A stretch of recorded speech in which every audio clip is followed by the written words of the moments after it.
BSc third semester के विद्यार्थियों, आज फिर आपसे एक बार वर्चुअल क्लास के माध्यम से बातचीत का अवसर मिल रहा है।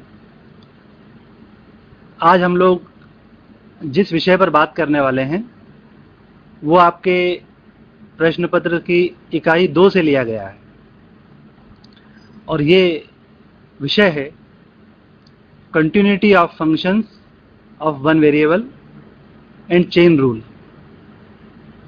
एक चर के फलन का सातत्य और श्रृंखला नियम, तो इस विषय पर हम लोग बात करेंगे। वैसे एक चर के फलन का जो सातत्य है, ये विषय आप लोगों के लिए नया नहीं है।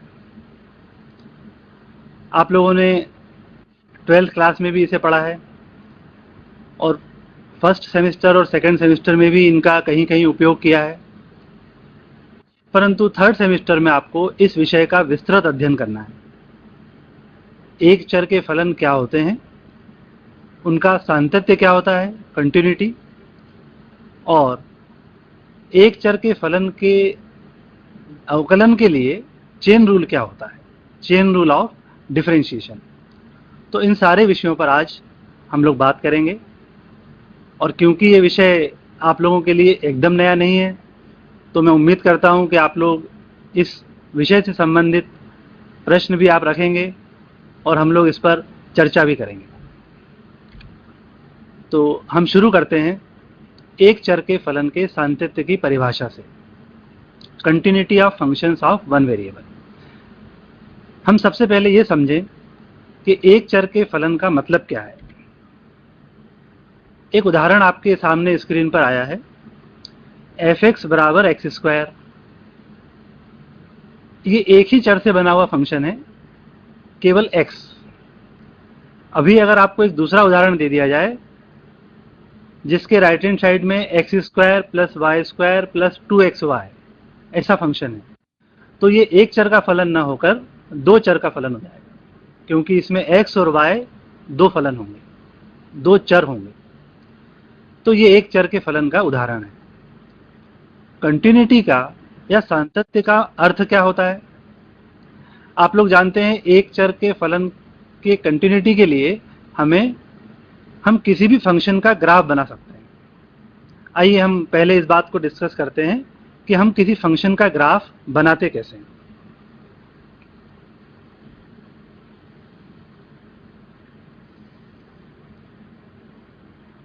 ये दो अक्ष हैं, x अक्ष और y अक्ष, और कोई फंक्शन हमें दिया हुआ है f(x) बराबर 2x + 4। यदि हमें इसका ग्राफ बनाना है, हम क्या करते हैं, x के विशिष्ट मान लेते हैं, x बराबर 0, और हम f(x) का मान प्राप्त करते हैं। ये हमें प्राप्त होगा 4। जब हम x का मान 1 लेंगे, 1 लेंगे, इसका मान हमें प्राप्त होगा 6। हम इसका मान -1 लेंगे, ऋण 1, हमें इसका मान प्राप्त होगा 2। और इस प्रकार हमें ये सरल रेखा प्राप्त होती है। ये सरल रेखा ग्राफ है f(x) बराबर 2x + 4 इस फंक्शन का। तो इस प्रकार किसी भी दिए हुए फंक्शन का हम ग्राफ बना सकते हैं। जो आपकी स्क्रीन पर फंक्शन आपको दिख रहा है वो है f(x) बराबर x², और मैं उम्मीद करता हूं कि आप सभी विद्यार्थियों को इसका ग्राफ पता होगा। इसका चित्र आपको याद होगा, ये आपकी स्क्रीन पर है। ये एक परवलय होता है, ये f(x) बराबर x² का ग्राफ है। तो एक चर के फलन के सातत्य का या कंटिन्यूटी का मतलब ये होता है कि जब हम किसी फंक्शन का ग्राफ बनाएं, उसका वक्र बनाएं, तो वो वक्र कहीं टूटता ना हो, कंटिन्यूअस चलता जाए, लगातार चलता जाए। ये ऐसे ही फंक्शन का उदाहरण है f(x) बराबर x²। हमने इसका ग्राफ बनाया और ये कहीं भी ब्रेक नहीं होता, टूटता नहीं, इसलिए ये फंक्शन सतत है और सतत फलन का ये उदाहरण। आइए हम एक और उदाहरण देखते हैं। एफ एक्स बराबर साइन एक्स। ये एक त्रिकोणमितीय फलन है और इस ट्रिग्नोमेट्रिक फंक्शन का ग्राफ आप लोग जब पढ़ते हैं ट्रिग्नोमेट्री उसमें देखते हैं। इसका ग्राफ भी आप लोगों को याद होगा। इस तरह से इसका वक्र बनता है। ये वक्र आपके सामने बिल्कुल स्पष्ट है, कहीं भी ब्रेक नहीं हो रहा, कहीं भी टूट नहीं रहा, कंटिन्यूस चलता है, सतत चलता है। ये एफ एक्स बराबर साइन एक्स सतत फलन का दूसरा उदाहरण है। तो इस प्रकार हम देखते हैं कि ज्यामितीय अर्थ क्या है। एक चर के फलन के सातत्य का ज्यामितीय अर्थ ये है कि जब हम इसका ग्राफ बनाते हैं तो ये ग्राफ कहीं टूटता नहीं। आइए हम एक उदाहरण देखते हैं उस फलन का जो सतत नहीं है, विच इज नॉट कंटिन्यूस। हम ये तीसरा उदाहरण लेते हैं, एफ एक्स बराबर एक्स स्क्वायर, जबकि x का मान 1 या 1 से कम है और एफ एक्स का दूसरा मान दिया है 6 - x, जबकि x का मान 1 से ज्यादा है। अब इस फंक्शन का हम ग्राफ बनाएं। देखिए ये दो तरह से परिभाषा है। इसके जो पहले हिस्से की परिभाषा है वो परवलय को प्रकट करता है, एफ एक्स बराबर एक्स स्क्वायर, और जो दूसरे हिस्से की परिभाषा है एफ एक्स बराबर 6 - x, ये किसे प्रकट करता है? यह एक सरल रेखा को प्रकट करता है। आप लोगों को याद होगा एक सरल रेखा का समीकरण कैसा होता है? y बराबर mx प्लस सी। यहां पर इस दूसरे हिस्से की जो परिभाषा है y बराबर 6 - x, तो m का मान -1 है और c का मान 6 है। जब हम इसका ग्राफ बनाएंगे तो ये कुछ इस तरह का बनेगा। जब तक x का मान 1 या 1 से कम है वो परवलय के आकार का होगा, और जब इसका मान 1 या 1 से ज्यादा हो जाएगा, 1 से ज्यादा होने पर ये एक सरल रेखा का रूप ले लेगा। और यहां पर एक महत्वपूर्ण बात है, आप देखिए जहां पर परवलय खत्म हो रहा है 1 के नजदीक ये पॉइंट, और जहां से सरल रेखा शुरू हो रही है, इन दोनों के बीच एक अंतर आता है। यहां पर ग्राफ टूट जाता है। इसे हम कहते हैं, गणितीय शब्दावली में कहते हैं, it is a jump of function. ये एक फलन का उछाल कहलाता है। ये फंक्शन सतत नहीं चल रहा, बल्कि 1 पर आकर क्या होता है, ये वक्र टूट जाता है और एक उछाल लेता है या जंप लेता है। और यही इस बात का मतलब है कि फंक्शन सतत नहीं है। बिंदु 1 पर यह फलन सतत नहीं है, शेष सभी बिंदुओं पर सतत है। अगर आपसे पूछा जाए कि यह फंक्शन 2 पर सतत है या नहीं, 2 पर सतत है, क्योंकि इसका ग्राफ कैसा है, एक स्ट्रेट लाइन है, सरल रेखा है। यह फंक्शन 0 पर सतत है या नहीं, ये फंक्शन 0 पर सतत है, क्योंकि 0 पर यह परवलय के आकार से लगातार बढ़ रहा है बिना टूटे। लेकिन इसका टूट कहाँ आता है, x बराबर 1 पर। इसलिए ये फंक्शन x बराबर 1 पर सतत नहीं। तो मैं समझता हूं कि इन 3 उदाहरणों से आपको बिल्कुल स्पष्ट हो गया होगा कि सतत फलन का ज्यामितीय अर्थ क्या होता है, सतत फलन और असतत फलन। आइए अब हम ये देखते हैं कि इसका गणितीय अर्थ क्या है। एक फंक्शन अगर कंटिन्यूअस है तो इसका मैथमेटिकल मीनिंग क्या है। जब हम एक फंक्शन का मैथमेटिकल मीनिंग देखते हैं कंटिन्यूटी का, तो हमें 2 टर्म की जरूरत पड़ती है, 2 पदों की आवश्यकता पड़ती है। पहला है राइट हैंड लिमिट और दूसरा है लेफ्ट हैंड लिमिट। ये सूत्र आप लोगों को याद होंगे, एक बार पुनः इनको नोट कर लें, क्योंकि आगे के उदाहरणों में हमें इनकी जरूरत पड़ने वाली है। Right hand limit fa plus और left hand limit fa minus. इन 2 के बिना हम फलन सतत है या नहीं इसकी जांच नहीं कर सकते। fa प्लस इसका मान होता है limit h tends to 0 fa plus h, और fa माइनस इसका मान होता है limit h tends to 0 fa minus h। इसके साथ ही एक तीसरे मान की हमें आवश्यकता पड़ती है। वो तीसरा मान क्या होता है? वो होता है फंक्शन वैल्यू एफ ए, फलन का मान एफ ए। हम ये 3 मान ज्ञात करते हैं, इन तीनों मानों को हम ज्ञात करते हैं और हम देखते हैं कि ये तीनों मान बराबर हैं या नहीं। यदि ये तीनों मान हमें बराबर प्राप्त हो जाते हैं तब हम कहते हैं कि फंक्शन f पर सतत है। The function is continuous at a। ये किसी फलन के सातत्य की गणितीय परिभाषा है। आपको परीक्षा में जितने भी न्यूमेरिकल क्वेश्चंस पूछे जाएंगे वो सब आपको इसी विधि से हल करना होगा। ज्यामितीय अर्थ हमें समझने के लिए ठीक है, लेकिन न्यूमेरिकल क्वेश्चन हल करने के लिए हमें इन गणितीय परिभाषाओं की जरूरत पड़ेगी। तो ये 3 मान हम ज्ञात करेंगे, right hand limit, left hand limit, functions value, और जब तीनों बराबर आ जाएंगे तो हम कहेंगे फंक्शन a पर सतत है। कभी कभी इसके अलावा दूसरी स्थितियां प्राप्त होती है। वो स्थितियां क्या हो सकती है? वो स्थितियां ये हो सकती है कि इनके मान तो प्राप्त होते हैं लेकिन बराबर प्राप्त नहीं होते। या कभी ये भी हो सकता है कि मान प्राप्त ही नहीं होते। लिमिट के बारे में तो आप लोग सब जानते होंगे कि लिमिट का मान हमेशा प्राप्त हो जाए ये जरूरी नहीं। हम लिमिट का मान निकालें और वो विद्यमान ही ना हो, तो ऐसी स्थिति भी प्राप्त होती है। ऐसी स्थिति में क्या होता है ये हम आगे देखते हैं। अगर हमने राइट हैंड लिमिट और लेफ्ट हैंड लिमिट के मान ज्ञात किए और हमें प्राप्त हुआ कि ये दोनों बराबर नहीं है, एक लिमिट का मान आता है 8 और दूसरे का मान आता है 10, दोनों बराबर नहीं, हम कहते हैं फंक्शन प्रथम प्रकार का असतत है, डिसकंटिन्यूटी ऑफ फर्स्ट काइंड। इनको आप लोग नोट कर लें। झाबुआ के स्टूडेंट्स मुझे दिख रहे हैं, सब नोट कर रहे हैं। बाकी विद्यार्थी भी नोट कर लें, मंदसौर कॉलेज के विद्यार्थी। ये सब अभी आगे के उदाहरणों में हमें जरूरत पड़ने वाली है। ये मान प्राप्त नहीं होते हैं अगर अलग अलग हैं, हम कहते हैं डिसकंटिन्यूटी फर्स्ट काइंड की है, प्रथम प्रकार का असतत है।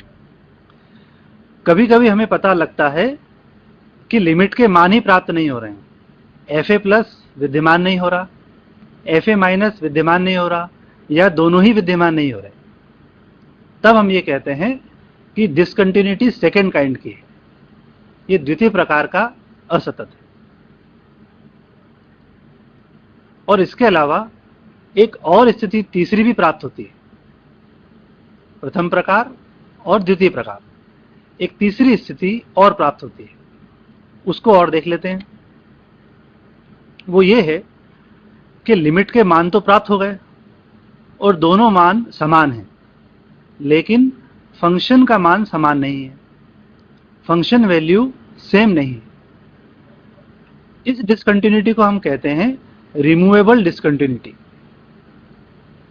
विस्थापन योग्य असातत्य, विस्थापन योग्य असातत्य, रिमूवेबल डिसकंटिन्यूटी। ये सभी प्रश्न आपको परीक्षा में लघुत्तरीय प्रश्नों के रूप में पूछे जाते हैं, तो आप इन सबको याद रखें और इसकी सहायता से न्यूमेरिकल प्रश्न भी हल किए जा सकते हैं। अब हम इसके उदाहरण देखेंगे, पर उदाहरण देखने से पहले एक प्रश्न मैं पूछना चाहता हूं, और ये प्रश्न मैं पन्ना महाविद्यालय से पूछना चाहता हूं, पीजी कॉलेज पन्ना। तो आप लोग तैयार हैं उत्तर देने के लिए? ठीक है। प्रश्न ये है, डिसकंटिन्यूटी जो सेकेंड काइंड की है, इसमें मैंने एक टर्म का उपयोग किया, एफ ए प्लस या एफ ए माइनस एग्जिस्ट नहीं करता, विद्यमान नहीं है। ये लिमिट विद्यमान नहीं है, इस बात का क्या अर्थ होता है? हम ऐसा कब कहते हैं कि लिमिट विद्यमान नहीं है? Limit does not exist. Panna महाविद्यालय।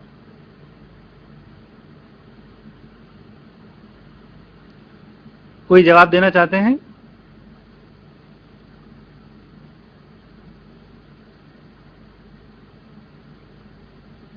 चलिए, सीहोर महाविद्यालय दिख रहा है मुझे,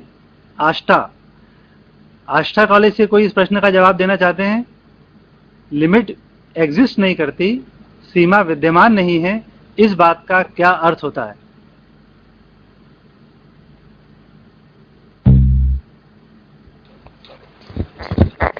चलिए, हेलो।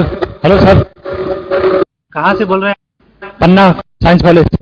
आपका नाम बताइए। कुशवाहा। कुशवाहा। हाँ, कुशवाहा। उत्तर दीजिए। हाँ सर। ये सर, ये एफ ए का मान जब जब विद्यमान नहीं होगा, जब एफ ए की वैल्यू -1 की एफ ए की विद्यमान। -1 और 1 के बीच होती है। यहाँ 10 बार माइनस। अच्छा, चलिए ठीक है, बैठिए। और कोई महाविद्यालय इसका जवाब देना चाहता है? और कोई महाविद्यालय हाँ, झाबुआ से कोई जवाब देना चाहते हैं? बोलिए।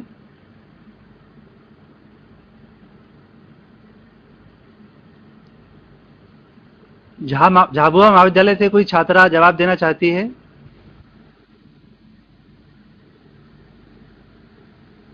सर जब एफ ए प्लस, हाँ, बताइए। सर मंसूर पीजी कॉलेज से बोल रहे हैं। हाँ, मंसूर पीजी कॉलेज, बोलिए। F A plus upon F A minus का मान इन्फिनिटी आएगा तब भी हम इसको नॉट एग्जिस्ट बोल सकते हैं। कब कहेंगे? जब इनका मान इन्फिनिटी आएगा। इन्फिनिटी आएगा। Very good. ये मंसूर कॉलेज से बिल्कुल सही जवाब दिया।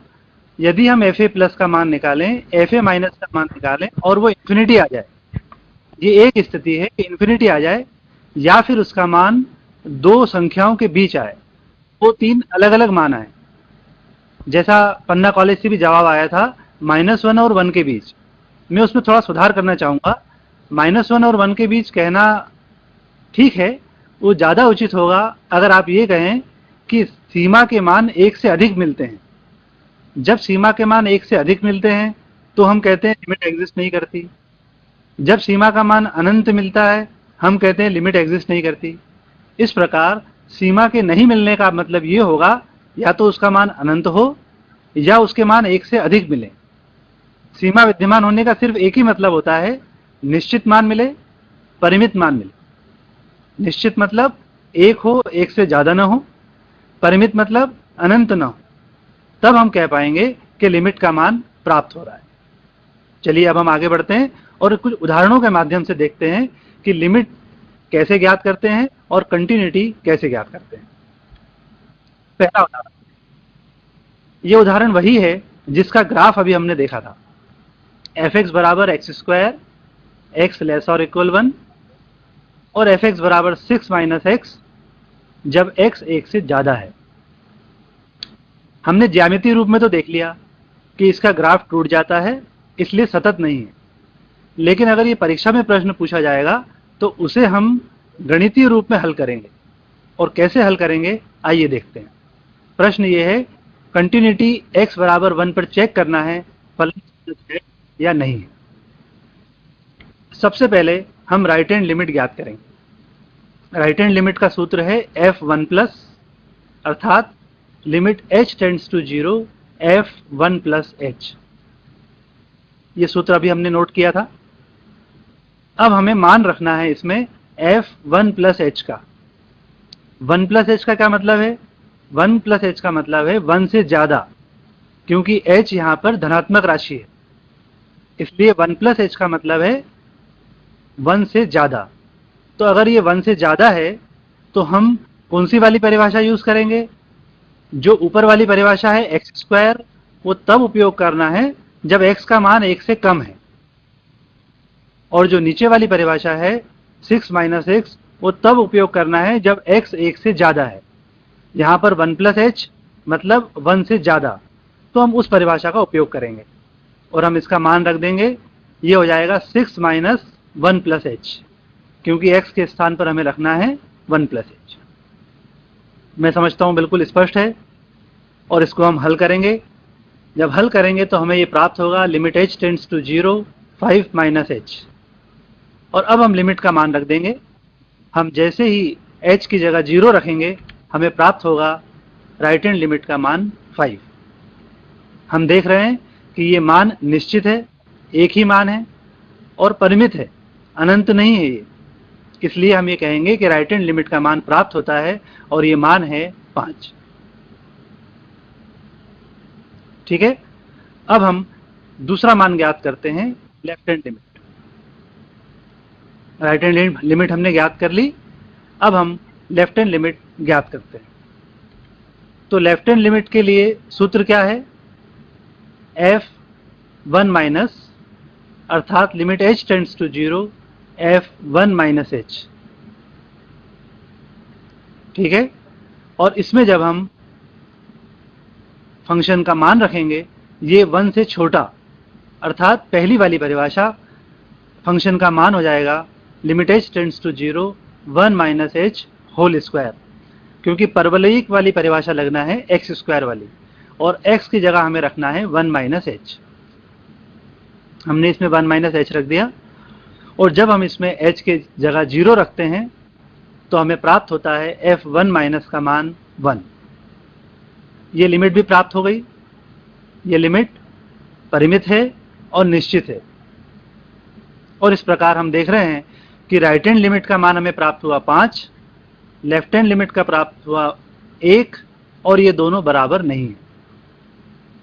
हम इस निष्कर्ष पे पहुंचते हैं कि लिमिट के मान तो प्राप्त होते हैं, लेकिन फंक्शन दोनों लिमिट के मान बराबर नहीं है, इसलिए फंक्शन 1 पर कंटिन्यूअस नहीं है, फंक्शन 1 पर सतत नहीं है। चलिए मैं एक फिर से प्रश्न पूछना चाहता हूं, और ये प्रश्न इस बार है सिवनी कॉलेज लखनऊ। आप लोग तैयार हैं जवाब देने के लिए? प्रश्न ये है कि ये फंक्शन डिसकंटिन्यूअस है, ये तो हमने सिद्ध कर दिया, क्योंकि राइट हैंड लिमिट और लेफ्ट हैंड लिमिट अलग अलग है। ये किस तरह का डिसकंटिन्यूअस है, डिसकंटिन्यूटी किस तरह की? अभी जब हमने परिभाषा पढ़ी थी 3 तरह की डिसकंटिन्यूटी देखी थी, ये डिसकंटिन्यूटी किस तरह की है?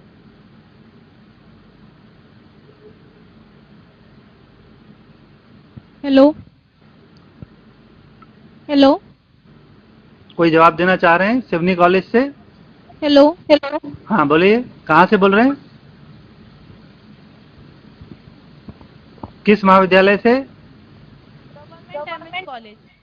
आपकी आवाज नहीं आ रही है, माइक को थोड़ा पास में रख लें। Home science college. हाँ बोलिए। Sir, discontinuity of first kind. अच्छा, क्यों फर्स्ट काइंड की डिसकंटिन्यूटी है ये? सर, क्योंकि लेफ्ट हैंड लिमिट और right hand limit does not equal है। डज नॉट इक्वल है। क्या नाम है बेटा आपका? Sir, Farhat Parveen Ansari. Ansari, very good, बिल्कुल सही आपने जवाब दिया है, क्योंकि लिमिट के मान हमें प्राप्त हो रहे हैं और दोनों मान अलग अलग हैं। तो बिल्कुल सही जवाब आपका। बैठिए। Thank you sir. ओके, चलिए अब हम दूसरे प्रश्न पर आते हैं। एक दूसरा उदाहरण देखते हैं। ये दूसरा उदाहरण है f(x) बराबर sin 1/x, जबकि x 0 नहीं है, और 0 जबकि x 0 है।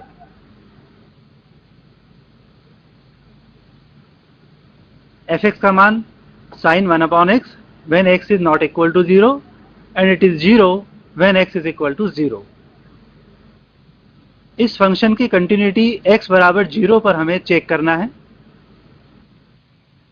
तो हमें दोनों लिमिट ज्ञात करना पड़ेगी, राइट हैंड लिमिट और लेफ्ट हैंड लिमिट। तो हम सबसे पहले इसकी राइट हैंड लिमिट ज्ञात करते हैं। Right hand limit f0 plus बराबर limit h tends to 0 f0 plus h।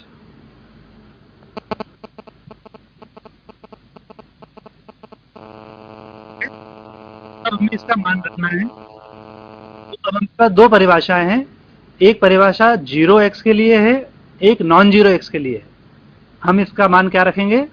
Non zero x वाला, sin 1/h, limit h tends to 0 sin 1/h।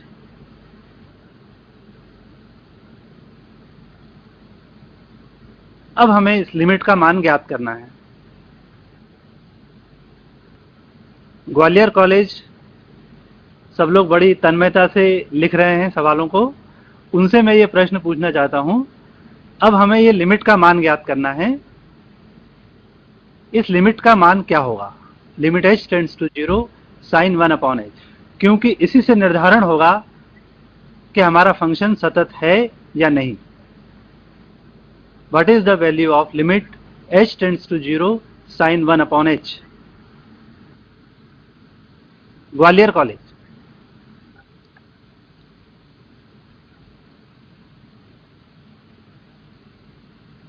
Sir Jhabua college से बता रहे हैं। झाबुआ कॉलेज, बोलिए। सर दोनों ही लिमिट विद्यमान नहीं है। ये लिमिट विद्यमान नहीं है, क्या मान आएगा इस लिमिट का? सर RHL का मान है साइन इन्फिनिटी, जबकि साइन का मान -1 और 1 के बीच में होता है, और LHL में भी साइन इन्फिनिटी आ रहा है, जबकि साइन का मान -1 और 1 के बीच में होता है। ठीक है, तो साइन इन्फिनिटी का मान क्या होगा? सर साइन इन्फिनिटी का मान होता ही नहीं है। होता ही नहीं है। चलिए, आपका जवाब आंशिक रूप से सही है, मैं थोड़ा सुधार करूंगा इसमें। उसके पहले किसी और कॉलेज से बात करते हैं। बैठिए बेटा आप। छिंदवाड़ा महाविद्यालय, क्या आप इनके उत्तर में कुछ सुधार करना चाहते हैं?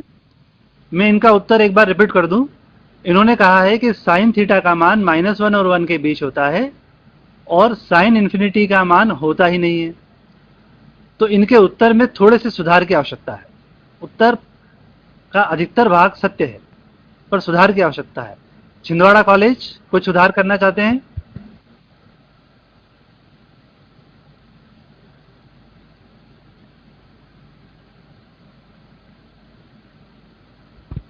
चलिए आगे बढ़ते हैं। मैं इसमें आंशिक सुधार करना चाहता हूं। आपका ये उत्तर बिल्कुल ठीक है कि साइन थीटा का मान -1 और 1 के बीच में मिलता है। हम साइन इन्फिनिटी टर्म का उपयोग नहीं करेंगे, क्योंकि हम h टेंड्स टू 0 कर रहे हैं। h 0 की ओर जा रहा है, इसका मतलब 1/h इन्फिनिटी की ओर जा रहा है। लिमिट की कॉन्सेप्ट में आपको ये महत्वपूर्ण बात याद रखना चाहिए कि कभी भी 1/h इन्फिनिटी होगा नहीं। 1/h इन्फिनिटी की ओर बढ़ेगा, इन्फिनिटी की ओर अग्रसर होगा।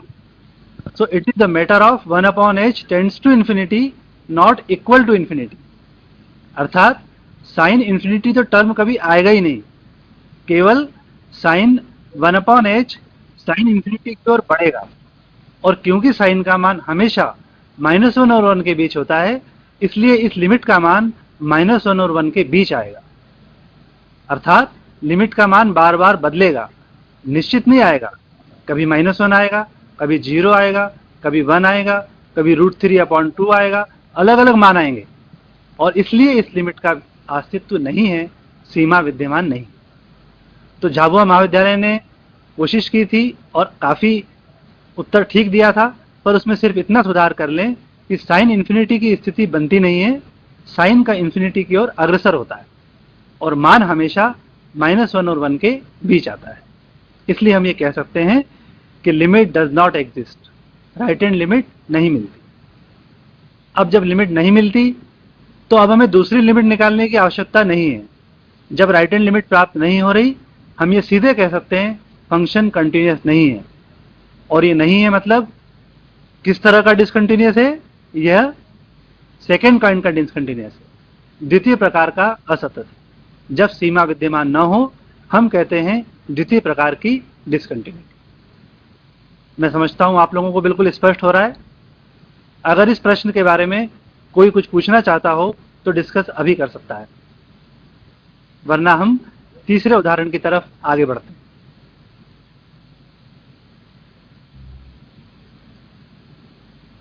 चलिए आगे बढ़ते हैं।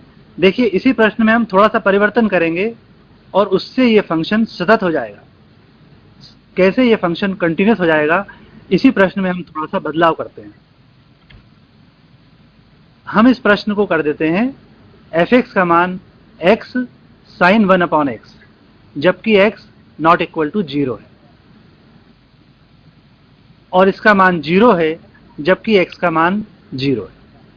Function will be 0 at 0 and x sin 1/x at x not equal to 0। तो इस फंक्शन में क्या होता है? जब हम राइट हैंड लिमिट का मान ज्ञात करते हैं तो हमें जो टर्म मिलती है वो होती है limit h tends to 0 h sine 1/h।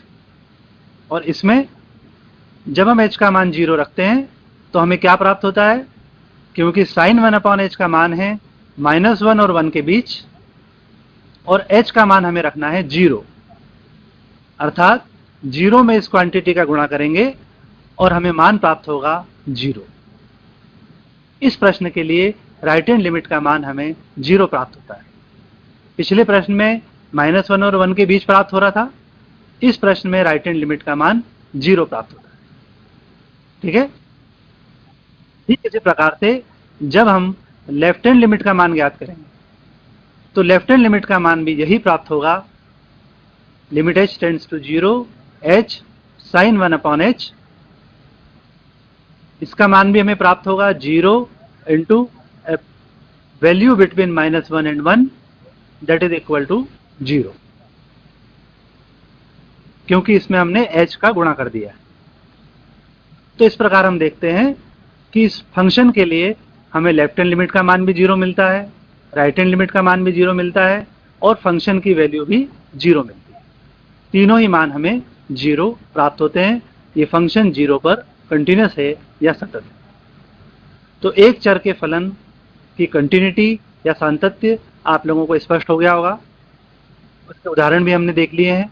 अब हम इसकी कुछ प्रॉपर्टीज पर बात करेंगे, इसके कुछ गुणधर्मों पर बात करेंगे।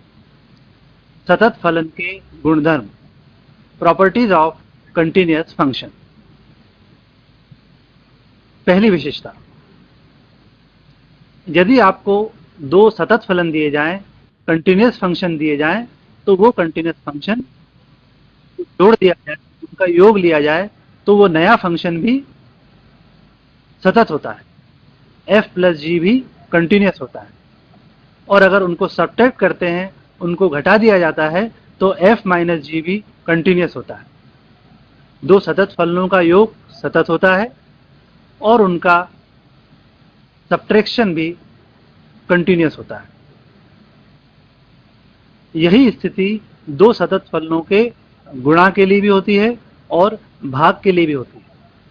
दो कंटिन्यूअस फंक्शन का प्रोडक्ट कंटिन्यूअस और दो कंटिन्यूअस फंक्शन का डिवीजन भी कंटिन्यूअस, बशर्ते g फंक्शन जो कि हर में है ये नॉन जीरो होना चाहिए।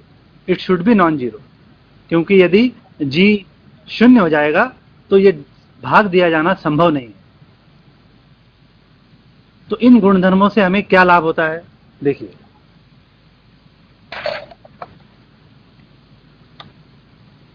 यदि हमें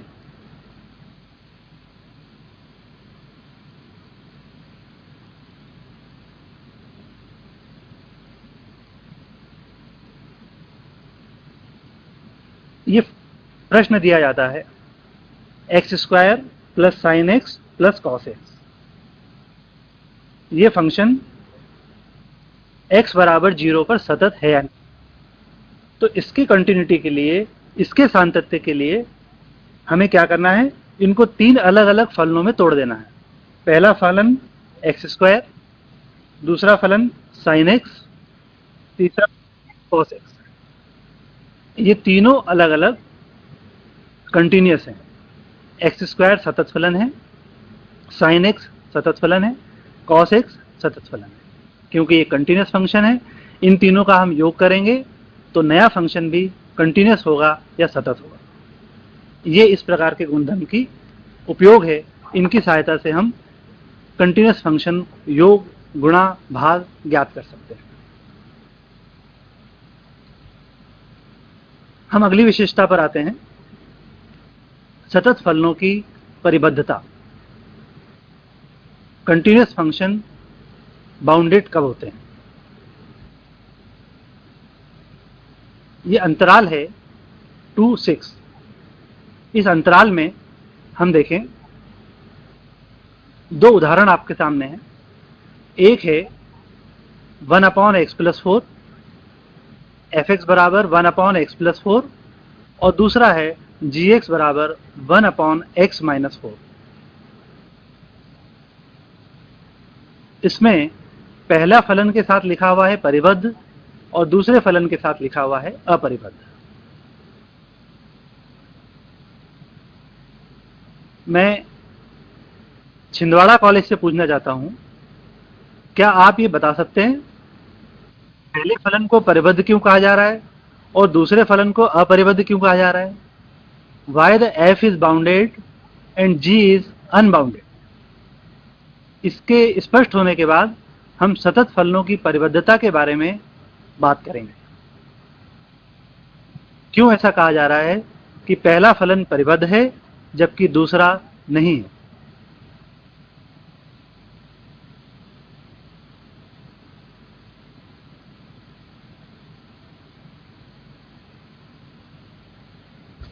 हेलो हेलो।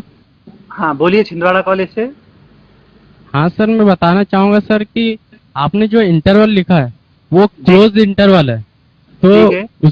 जो x का मान है वो 2 और 6 के बीच आएगा। अगर ओपन इंटरवल होता तो उसका मान 2 और 6 से मतलब कि आगे आता। अच्छा, तो अब f परिबद्ध क्यों है और g परिबद्ध क्यों नहीं है?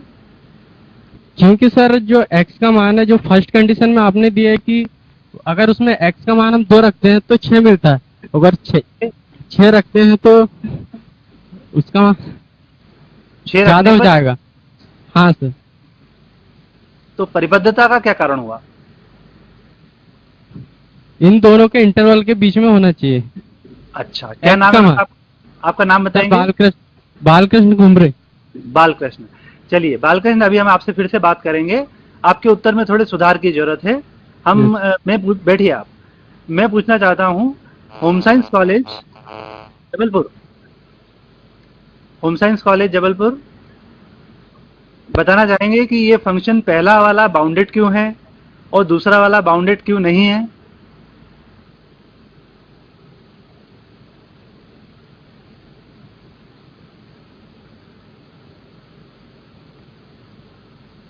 हेलो। हाँ हाँ, आपका नाम बताएं। सर आपका नाम बताएं। सर संजोली यादव। हाँ बोलिए संजोली। आपकी आवाज नहीं आ रही। अगर उसमें हम जैसे टू को अगर आपकी आवाज आपकी बिल्कुल नहीं आ रही है। थोड़ा माइक को पास लें या कुछ टेक्निकल प्रॉब्लम है? Hello hello. हाँ, हेलो।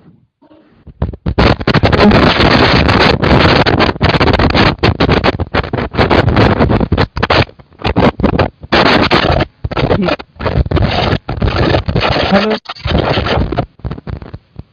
हेलो। हाँ, कहाँ से बोल रहे हैं आप? लखनऊ कॉलेज से सर। ये लखनऊ कॉलेज से बताएं आप कि क्यों पहला फंक्शन परिबद्ध है और दूसरा क्यों नहीं है?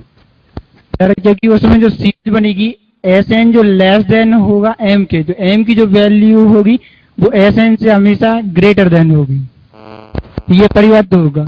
और अपरिबद्ध ये इसलिए होगा gx क्योंकि इसमें Sn जो सीरीज बनेगी वो ग्रेटर देन होगी m के। अच्छा, किस बिंदु पर होगी ये समस्या? सर ये जब Sn की अब सीरीज बनाएंगे तो किस मतलब बिंदु बता सकते हैं?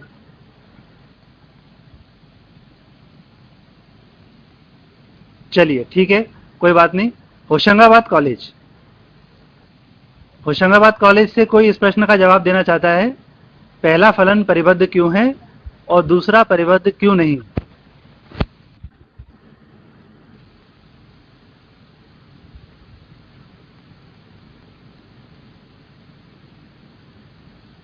देखिए, जब तक आप देंगे नहीं, आपके लिए 10 फलनों की विशेषता।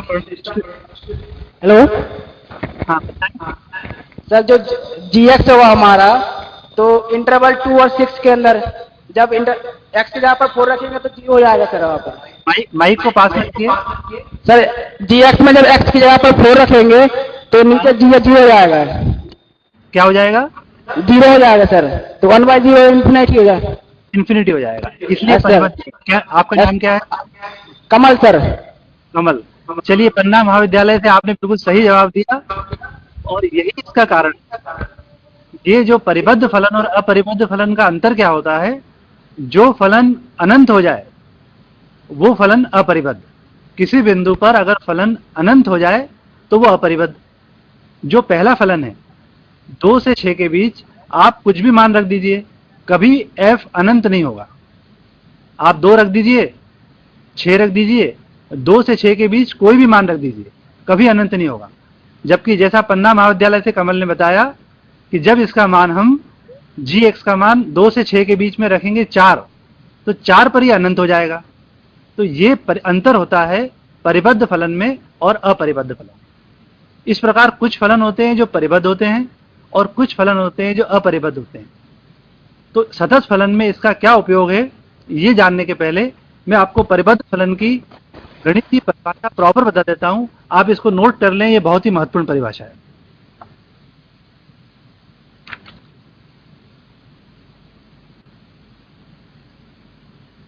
एक फलन f को हम परिबद्ध कहते हैं यदि इसका मान 2 निश्चित संख्याओं के बीच आता है।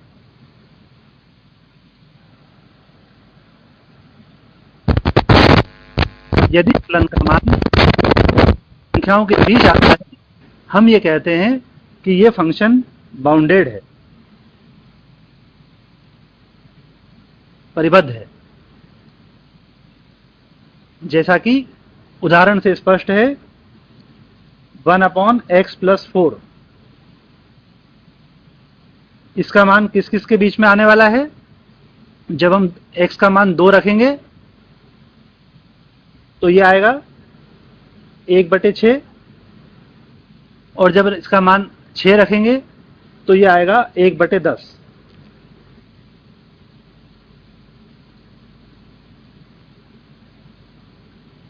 ये मान 1/10 और 1/6 के बीच होगा, इसलिए ये फलन परिबद्ध है।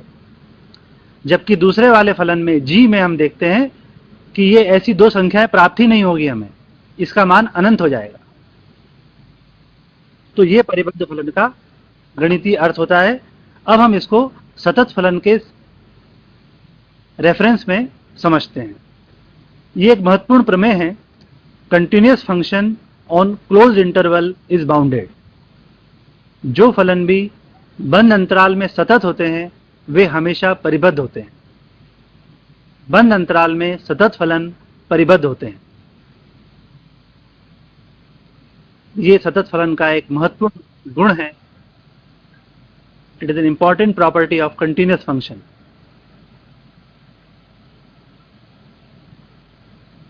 अब आपको कंटिन्यूटी की एक और डेफिनेशन की जरूरत पड़ेगी। ये डेफिनेशन कहलाती है epsilon delta definition. Epsilon delta definition. अभी हमने जो परिभाषा देखी उस परिभाषा से आप केवल न्यूमेरिकल क्वेश्चंस हल कर सकते हैं, केवल आप गणितीय प्रश्नों को हल कर सकते हैं।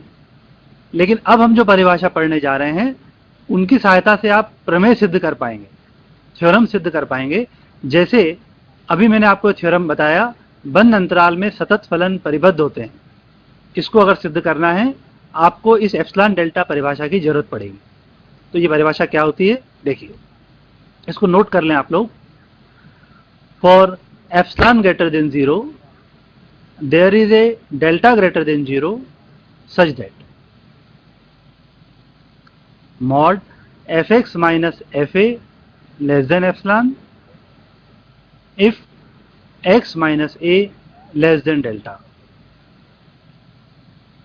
अर्थात एप्सिलॉन ग्रेटर देन 0 के लिए डेल्टा ग्रेटर देन 0 इस प्रकार विद्यमान हो कि fx माइनस fa एप्सिलॉन से छोटा है यदि x माइनस a डेल्टा से छोटा है। यहां पर एक बहुत ही महत्वपूर्ण बात आपको याद रखना है कि डेल्टा का जो मान होता है ये a और एप्सिलॉन दोनों पर निर्भर करता है। Delta depends upon a and epsilon. Delta का ये मान a पर भी निर्भर करता है और एप्सिलॉन पर भी निर्भर करता है। Delta depends upon a and epsilon. ये कंटिन्यूटी की वो डेफिनेशन है जिनकी सहायता से आप प्रमेयों को सिद्ध करेंगे। कभी कभी ऐसा होता है कि डेल्टा का मान ए पर निर्भर नहीं करता, अर्थात ए चाहे जो भी हो डेल्टा का मान स्थिर प्राप्त होता है। तो ये एक विशेष प्रकार का सातत्य होता है। इस सातत्य को हम कहते हैं एक समान सातत्य, यूनिफॉर्म कंटिन्यूटी। ये एक समान सातत्य कहलाता है, अर्थात यहां पर डेल्टा का मान केवल एप्सिलॉन पर निर्भर करता है। ये महत्वपूर्ण अंतर है यूनिफॉर्म कंटिन्यूटी में और कंटिन्यूटी में। एक छोटा सा उदाहरण बताकर मैं अपनी बात को समाप्त करूंगा और उसके बाद यदि आप लोगों के कुछ प्रश्न हैं तो वो प्रश्न हम आमंत्रित करेंगे।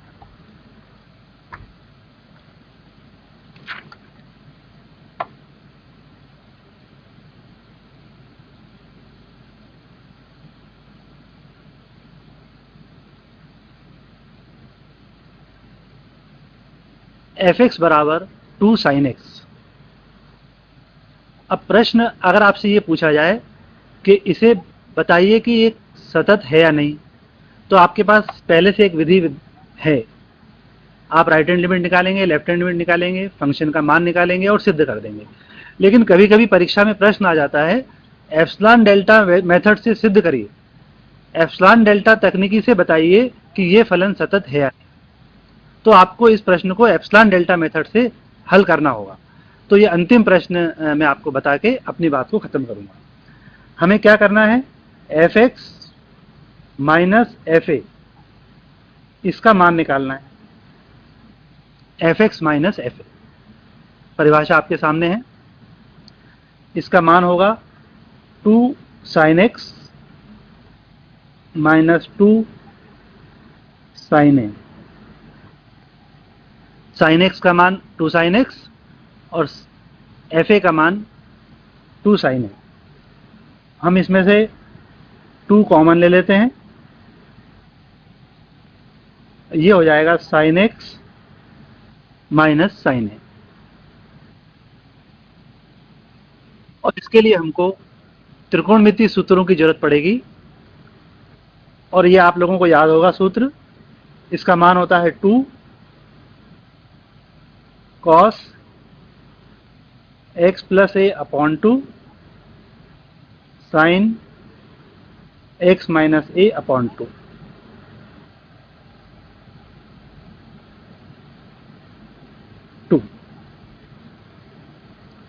To cos x plus a upon 2 sin x minus a upon 2। ठीक है। अब एक और त्रिकोणमितीय सूत्र होता है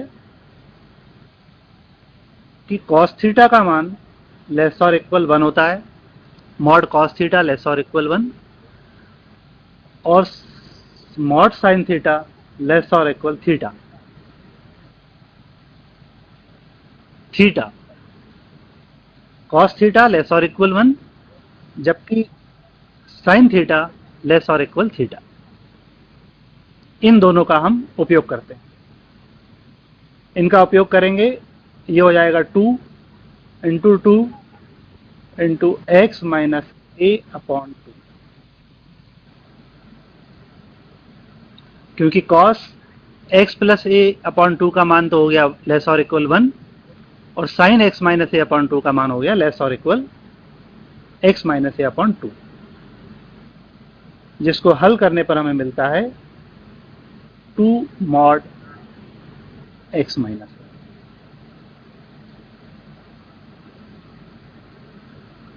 तो ये मॉड fx माइनस fa है और ये 2x minus a। Epsilon delta method में आपको यही करना है, fx माइनस fa का मान निकालना है और राइट हैंड साइड में आपको x माइनस a की टर्म लाना है ताकि हम डेल्टा प्राप्त कर सकें। तो अब हमें क्या डेल्टा लेना चाहिए, हम डेल्टा का मान ले लेंगे एप्सिलॉन अपॉन 2।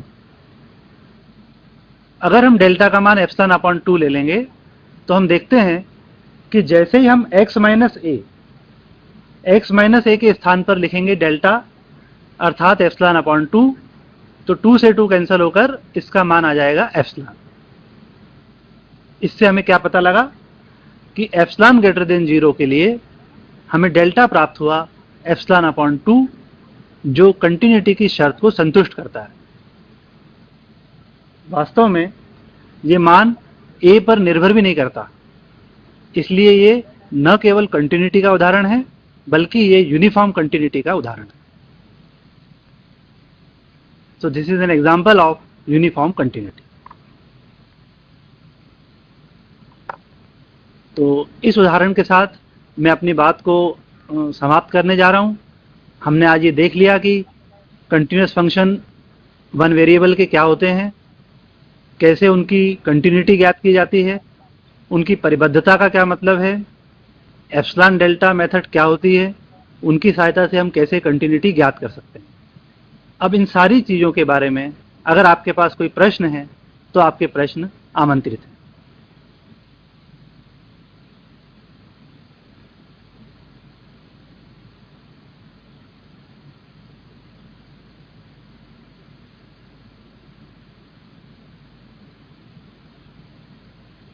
यदि कोई प्रश्न है तो आपके प्रश्न आमंत्रित हैं।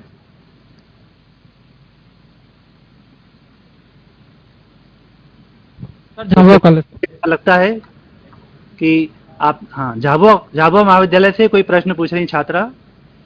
सर, जब आपने असांतत्य के प्रकार बताए थे तब ये द्वितीय प्रकार था जिसमें विद्यमान नहीं है वाला था, तो उसमें ये a प्लस डिवाइड वाला चिन्ह क्यों लगाया था?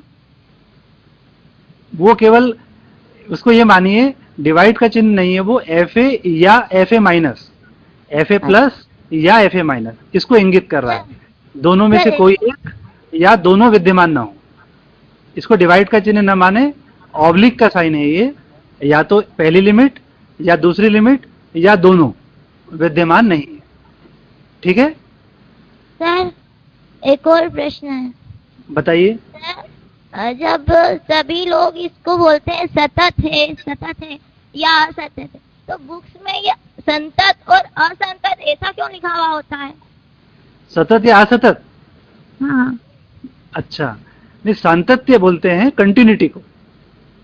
कंटिन्यूटी मतलब सातत्य। जब उसको सातत्य बोलते हैं तो वो कंटिन्यूटी होती है, और कंटिन्यूअस के समय इसको सतत उपयोग करते हैं। तो कंटिन्यूटी मतलब सातत्य और कंटिन्यूअस मतलब सतत।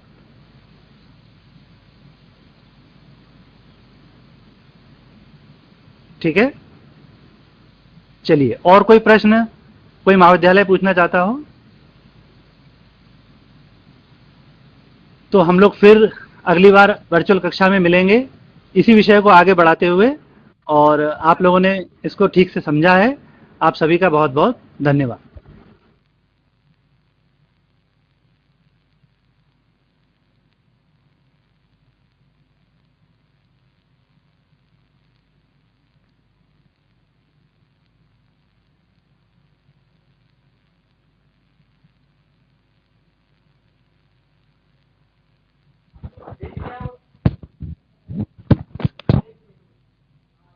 आपको कैसा लगा?